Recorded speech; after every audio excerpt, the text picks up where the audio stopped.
বাইদেউ আপোনাৰ অৰ্ডাৰ আছিল। য়েছ, 3rd ফ্ল'ৰত লৈ আহা। বাইদেউ বিল্ডিঙৰ তলত নামি আহিব নেকি? মই কিয় নামি যাম? মোৰ কাম নেকি? বাইদেউ মই এগৰাকী শাৰীৰিকভাৱে সক্ষম ব্যক্তি। মোৰ 2 ভৰি নাই, মই ওপৰত যাব নোৱাৰিম বাইদেউ। 2খন ভৰি নাই যদি ডেলিভাৰী কাম কৰিছ কিয়? এয়াই জীৱন। নাম তেওঁৰ আনোৱাৰ হুছেইন। পৰীক্ষা দি ঘূৰি আহোঁতেই দুৰ্ঘটনাত পতিত হৈ আনোৱাৰে হেৰুৱাইছিল 2 ভৰি। 2 ভৰি নোহোৱাকৈ দিন পাৰ কৰি গৈছিল আনোৱাৰে।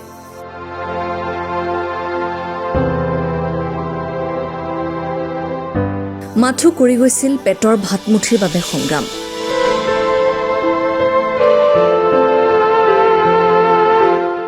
চাওকচোন ভিডিঅ' ক্লিপটো। কিদৰে অৰ্ডাৰ গ্ৰহণ কৰি ৰ'দে ৰ'দে ইখনৰ পিছত সিখন ৰেষ্টুৰেণ্টত গৈ সংগ্ৰহ কৰিছে অৰ্ডাৰ বক্স।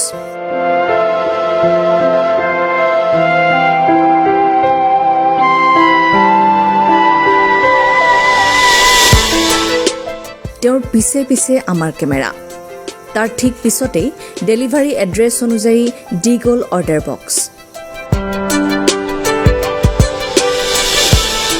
কেতিয়াবা কাৰোৰ পৰা যদি ভাল ব্যৱহাৰ পায়, কেতিয়াবা কাৰোবাৰ পৰা পায় অপব্যৱহাৰ।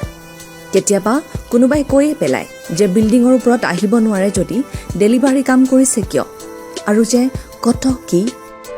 আনোৱাৰ হুছেইন, ধুবুৰী। 2 বছৰ হ'ল। আৰু যদি আমি জানিব বিচাৰোঁ, দৰ্শকে জানিব বিচাৰিব, আচলতে আপোনাৰ সৰুতে আপুনি কোৱা মতে এটা দুৰ্ঘটনা হৈছিলে, অলপ ক'ব নেকি বিপৰীত? মোৰ বাইক এক্সিডেণ্ট হৈছিলে। মই মানে মেট্ৰিক এক্সাম আছিলে, এক্সাম দি ঘৰত যোৱা টাইমত লাষ্ট এক্সাম আছিলে, তেতিয়া মোৰ বাইক এক্সিডেণ্ট হয়। আৰু তেতিয়াৰ পৰা মই খোজ কাঢ়িব নোৱাৰোঁ। খোজকাঢ়িব নোৱাৰা হ'ল। আৰু জমেট' কৰি আছোঁ। আৰু তাৰ পৰা আগতে কিবা বেলেগ কাম কৰিছে নেকি? কৰিছোঁ। ঘৰত দোকান কৰিছোঁ। তাৰপিছত লগৰৰ লগত শ্বেয়াৰ বিজনেছো কৰিছিলোঁ। আৰু আপোনাৰ পৰিয়ালত কোন আছে? পৰিয়াল আছে, চবেই আছে। মা দেউতা ভাই ভণ্টি, মোৰ ৱাইফো আছে। তেওঁলোক আপোনাৰ গুৱাহাটীত থাকে নে ধুবুৰীত থাকে? নাই, বৰ্তমান মোৰ ফেমিলি লৈ মই গুৱাহাটীত আছোঁ। মোৰ ৱাইফ আছে, মোৰ বাচ্ছা এটা আছে, আমি 3জনেই। ডিউটি টাইমবিলাক কেনেকুৱা হয়? হৈ যায় 800-900 মান হৈ যায় দিনটো এনেকুৱা কৰিলে। কেতিয়াবা এনেকুৱা অনুভৱ হয় নেকি যে কেতিয়াবা আপোনাৰ অসুবিধা হয় নেকি? অসুবিধা বহুত আছে। অসুবিধা হয়, এইটো চিটি হয়। চিটিত আমাৰ গাড়ী চলাবৰ কাৰণে চাই মেলি চলাব লাগে। কেতিয়াবা পাহাৰ চাহাৰো থাকে, তো হয় বহুত অসুবিধা হয়। গাড়ী চাড়ী য'তে ত'তে বেয়া হৈ যাব পাৰে। জীৱন সংগ্ৰামৰ সকলো বাধা অতিক্ৰম কৰি মাথো কাম কৰি গৈছে আনোৱাৰে। কিয়নো তেওঁৰ আকাশ চুবৰ মন, তেওঁৰ মন জীৱন বাটত স্থাপিত হোৱাৰ, পৰিয়ালক পোহপাল দিয়াৰ। মুঠৰ ওপৰত এয়াই বাস্তৱ, এয়াই জীৱন। ধৰি লওক আজি যদি আমি সংবাদ মাধ্যমৰ আগেদি এইটো বাতৰি প্ৰকাশ কৰি আছোঁ, যিহেতু যদিবা আপোনাৰ কেতিয়াবা ডেলিভাৰী খুব এটা এনেকুৱা এলেকাত পৰিছে আপুনি কোৱাৰ দৰে, ধৰি লওক পাহাৰ টাইপ ৰাস্তা এনেকুৱা, তেতিয়া আপোনাৰ অসুবিধাবোৰ যদি এবাৰ ভালকৈ ক'ব পাৰে দৰ্শকক। অসুবিধাবিলাক কি আছে? ৰাস্তাটো বাৰু মেনেজ হৈয়ে যায়। আমি যেতিয়া ডেলিভাৰী দিওঁ, হেণ্ডিকেপ পাৰ্চন হয়, কিছুমান 3rd floor 4th floor 5th floor থাকে। তো কেতিয়াবা এই প্ৰব্লেমটো পাওঁ আমি, যে কিছুমানে নামি আহিব নিবিচাৰে। তো সিহঁতক ৰিকুৱেষ্ট কৰি দিব লাগে, নহ'লে আমি যদি দিব নোৱাৰোঁ তেতিয়া কেঞ্চেল কৰিব লাগে। তেনেকুৱা হৈছে নহয় জানো বহুত? আৰু আপোনাৰ গৰমৰ দিনতো আছে, গৰমটো আছে। ঠাণ্ডাৰ দিনত বৃষ্টিত ভিজিব লাগে, গৰমত ৰ'দত ফুৰিব লাগে, সেনেকুৱা আৰু চলি আছোঁ।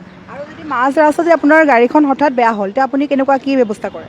সেয়াই আৰু, গাড়ীখন যদি বেয়া হৈ গ'ল, হয়তো নিজৰ ৰিলেটিভ কোনোবা আছে যদি মাতি দিলোঁ, নহ'লে ৰাস্তাতে বহুত মানুহ পায় না, সিহঁতক ক'লোঁ অলপ হেল্প কৰাই দিব। চাইকেল মেকাৰত বা বাইক মেকাৰতলৈকে গ'লোঁ, যাই কিনে ঠিক কৰিলোঁ। সেয়াই আৰু, তেতিয়া ডিউটিখন কৰিব নোৱাৰোঁ, সেনেকৈ মিলাই ল'ব লাগে। আপুনি আচলতে ইমানখিনি জীৱনত আপুনি ইমানখিনি আগবাঢ়ি আহিছে, বা আজি আপুনি হাৰ মানি যোৱা নাই নহয় জানো? গতিকে আপুনি কেতিয়াবা চৰকাৰলৈ কিবা অনুৰোধ জনাব বিচাৰিব নেকি?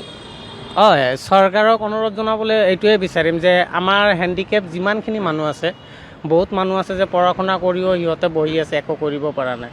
তো চৰকাৰে যদি সেই মানুহকেইটাক যদি ভালকৈ চায়, হয়তো যেনেকুৱা বিজনেছ ক্ষেত্ৰত যদি লোন চোন দিব বিচাৰে, আৰু সেনেকুৱা যদি জব যেনেকুৱা আপোনাৰ দিয়ে, জবটো দিয়ে, কিন্তু মেক্সিমামে নাপায় জবটো। তো সেয়াই আৰু, পেঞ্চন যেনেকুৱা দি আছে, পেঞ্চনটো আমাৰ কম হৈ আছে। যেনেকুৱা আগত আমাৰ দীনদয়াল পেঞ্চন আছিলে 1000 টকা, সেইটো কাটি দিছে, দি কিনে এতিয়া অৰুণোদয় দি আছে, যিটো 1250 টকা পাই আছোঁ। এইবিলাকত হেণ্ডিকেপৰ নহয় একচুৱেলি। তো এইবিলাক ক্ষেত্ৰত যদি অলপ চৰকাৰে চায় যে পেঞ্চনটো বঢ়াই দিওঁ, এটা হেণ্ডিকেপক এটা ঘৰ দিওঁ বা এটা হেণ্ডিকেপক এটা বিজনেছৰ ক্ষেত্ৰত এটা লোন দিওঁ, তেতিয়াহ'লে আমাৰ কাৰণে বহুত সুবিধা হয়।